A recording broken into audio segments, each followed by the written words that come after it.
Hello दोस्तों, welcome back to my blog car call में इस बार कॉल है एक स्कूटी की जिसका नाम है टीवीएस जुपिटर। ये मेरे पीछे खड़ी है। और दोस्तों आज हम जानेंगे टीवीएस जुपिटर के प्रोज एंड कॉन्स, वो लेनी चाहिए या नहीं लेनी चाहिए, क्यों लेनी चाहिए और क्यों नहीं लेनी चाहिए। तो चलिए शुरू करते हैं अपना ये ब्लॉग और जानेंगे सारी बात कि क्या है ख़ास टीवीएस जुपिटर में।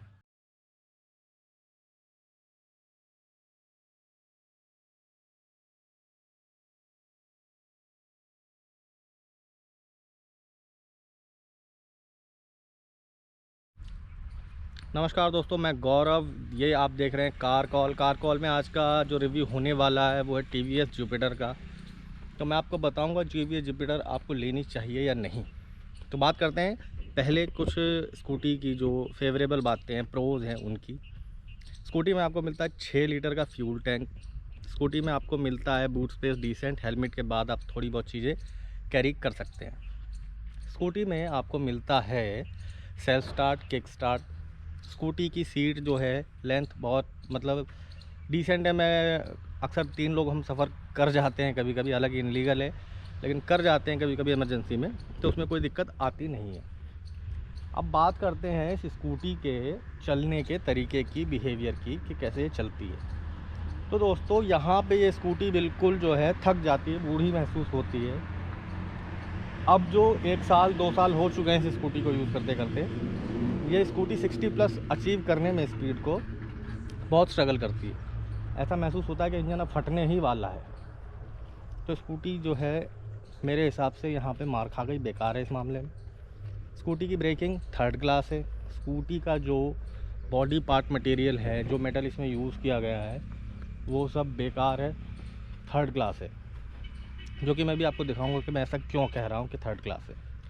स्कूटी को अभी तक 2 साल हुए हैं, लगभग 3 साल, और स्कूटी चली है 31,000 समथिंग। मैं अभी आपको देख के बताता हूँ एग्जैक्ट कितना चली है। 31,790 किलोमीटर स्कूटी चली है और उतने में ही इसकी हालत जो है ऐसी हो गई है कि इसको अब बेच देने में ही फ़ायदा है। यह मुझे ऐसा पर्सनल लगने लगा है। अब बात करते हैं इस स्कूटी के साथ इतना गंदा एक्सपीरियंस क्यों हुआ, क्या है वो वजह जो इसको मुझे बेचने का ख्याल आया, या फिर मैं सोच रहा हूँ कि इसको निकाल दूँ। दोस्तों एक बार मैंने इसकी सर्विस कराई, हम लोगों ने सर्विस कराने के अगले ही महीने में अचानक से इंजन सीज हो गया। मिस्त्री के पास गया, मिस्त्री ने बोला भाई आप लोगों की स्कूटी में इंजन ऑयल नहीं था और आपने इसको चलाया, जिस वजह से इंजन सीज हो गया। 2 महीने में तो यार नहीं इंजन सीज होना चाहिए था, जबकि इतनी चलती भी नहीं। जो स्कूटी 3 साल में 31,000 चली है, वो 2 महीने में कितना चल जाएगी? हद से हद 600-700 किलोमीटर, मैं कहता हूँ 1000 किलोमीटर चल जाएगी। ठीक है, 1000 किलोमीटर भी इंजन ऑयल नहीं चला, इंजन सीज हो गया, और जिसका नुकसान मुझे उठाना पड़ा। फिर अब बात करते हैं इसके प्लास्टिक पार्ट की। मैं आपको दिखाता हूँ कितने घटिया ही प्लास्टिक पार्ट कंपनी ने दे रखे हैं हमें भुगतने के लिए, कि आप लोग भुगतो, ताकि स्कूटी तो हम बेचेंगे, स्पेयर पार्ट बेच के भी हमें अपना प्रॉफिट करना है। तो देखते हैं क्या है वो घटिया माल। देखिए ये आप देख रहे हैं, ये चलते चलते स्क्रू में से निकल गया, जबकि सारी चीज़ ऑन जगह है, कुछ टूटा नहीं है, लेकिन ये निकल गया। इसके बाजे बज गए, हॉर्न के साथ साथ सभी चीज़ें बजने लगी हैं। तो ये मुझे बहुत बुरी बात लगी इसमें। इंजन की परफॉर्मेंस वक्त के साथ साथ घट गई। टायर आप देख रहे हैं, टायर खाने लगी है स्कूटी। हर 6 महीने में टायर बदलना पड़ता है। अगला टायर भी गंजा है, ये नया डलवाया पीछे वाला। सेल्फ में भी कभी कभी दिक्कत हो जाती है, सेल्फ में कि सेल्फ मारो तो गाड़ी क्रैंक नहीं लेती। तो बहुत ही बेकार एक्सपीरियंस है। अब बात करता हूँ, कुछ लोग सोचते हैं कि स्कूटी लेडीज़ के लिए सही होती है, अपने घर में लेडीज़ों को स्कूटी दिलाएंगे हम, क्योंकि वो बच्चों को स्कूल से लाती ले जाती हैं, घर का थोड़ा बहुत सामान भी लाना ले जाना होता है। कुछ वर्किंग लेडीज़ होती हैं जो अपना जो ऑफिस वगैरह जाती हैं, उनके लिए वो लोग सोचते हैं कि स्कूटी ले लेंगे तो ज़िंदगी थोड़ी आसान हो जाएगी। लेकिन ये बातें 50% सही हैं और 50% गलत हैं। 50% गलत क्यों है वो मैं आपको बताता हूँ। स्कूटी आप ले लेंगे, नो डाउट, पैसे हैं, ले लेंगे, बिल्कुल ले लेंगे। पैसे नहीं भी हैं तो डाउन पेमेंट करा के लोन पे भी ले लेंगे। लेकिन स्कूटी के साथ ज़िंदगी आसान नहीं, स्कूटी के साथ ज़िंदगी गड्ढे में गिरती है, ज़िंदगी रिस्क में आ जाती है। क्यों? क्योंकि ये जो स्कूटी है इसमें front brake drum, rear brake वो भी ड्रम, और इतने ड्रम के बाद इसमें पानी एक बूंद नहीं है। मतलब कि गाड़ी जो है ब्रेकिंग सिस्टम बिल्कुल ही थर्ड क्लास है। कोई ब्रेकिंग सिस्टम में इसके ख़ास बात नहीं है ऐसी कि जिसकी तारीफ़ की जाए। ब्रेक घटिया है, ब्रेक मारेंगे ब्रेक लगेंगे तो ऐसे लगेंगे कि पहिया पकड़ लेगा और आप गिरेंगे ही गिरेंगे, वरना ब्रेक नहीं लगेंगे। क्या आप चाहते हैं कि आपकी घर की लेडीज़ कोई ऐसी स्कूटी चलाए जिसमें ब्रेक लगाने के बाद या तो वो रुकेगी या नहीं रुकेगी? रुकेगी तो बिल्कुल जाम हो जाएगी, और नहीं रुकेगी तो वो टकराने के बाद रुक जाएगी। तो दोस्तों इतनी सारी दिक्कतें हम अपने किसी फैमिली मेम्बर को ख़रीद के दें, अपनी खून कमाई का पैसा दें, खून पसीने का, और फिर उसकी ज़िंदगी को भी रिस्क में डाल दें, तो स्कूटी इस मामले में इस वजह से घाटे का सौदा होती हैं। चाहे वो जुपिटर हो, एविएटर हो, या फिर सुजुकी की जो आती है, मतलब कोई भी स्कूटी हो यार, माइलेज के नाम पे 35 का माइलेज देती हैं। आप एक बात बताइए, 35 का माइलेज लेके आप एक स्कूटी पे अपने घर के फैमिली मेम्बर को भेज देते हैं, लेडीज़ हो या जेंट्स हो, कोई भी हो, धूप धूल बरसात सर्दी गर्मी सब झेलता है वो। 1-1.5 लाख रुपए की, अब 1 लाख से नीचे तो कोई व्हीकल हो बचा ही नहीं है। मैं आपको बताऊं, स्प्लेंडर भी 96,000 रुपये की आ रही है। तो 1 लाख से नीचे की कोई बाइक नहीं बची है। 1 लाख रुपए दे के भी हम इतनी दिक्कतें सहें, तो ये बेवकूफ़ी वाली बात है मेरे हिसाब से।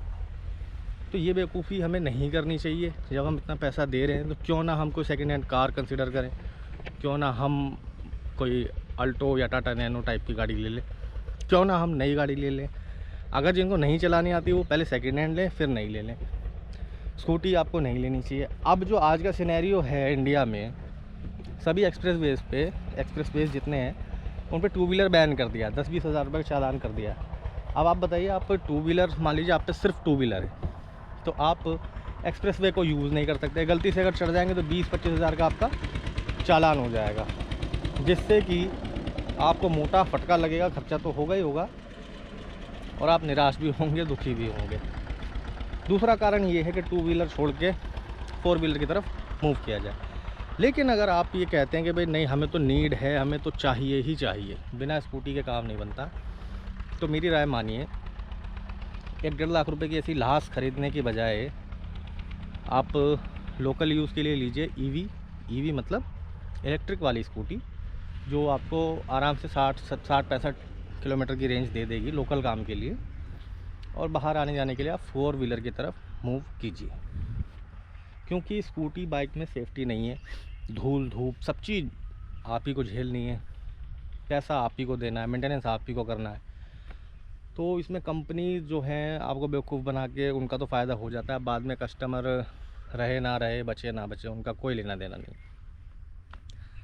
तो ऐसा कुछ हाल है टीवीएस जुपिटर का, और ऐसा कुछ हाल है हकीकत में टू व्हीलर इंडस्ट्रीज़ का, ऐसा कुछ हाल है टू व्हीलर ओनर्स का, कि वो बहुत परेशान हैं अपने अपने व्हीकल से।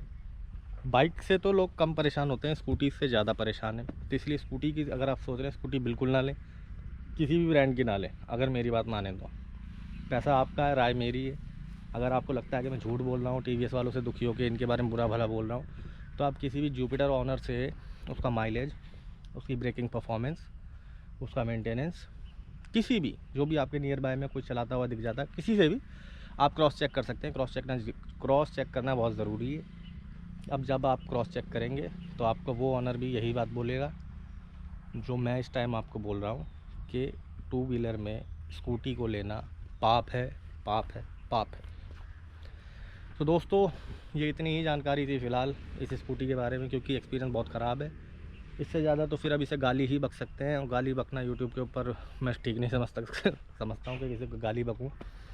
तो आप समझ सकते हैं कि भाई कितना ही इसने खून पी के रख रखा है। तो आप अगर देख रहे हैं स्कूटी और देख रहे हैं जुपिटर, तो भैया मत लेना। जहाँ स्कूटी दिख जाए वहाँ ये मंत्र बोलना, मेरे घर मत आनाए नमः। अगर ये आपके घर आ गई तो आपके पैसे के साथ साथ आपको भी बर्बाद कर देगी। जय हिंद, जय भारत। मिलते हैं किसी नए ब्लॉग में किसी नए व्हीकल के साथ। तब तक के लिए गौरव अस्थाना साइनिंग आउट। नमस्ते।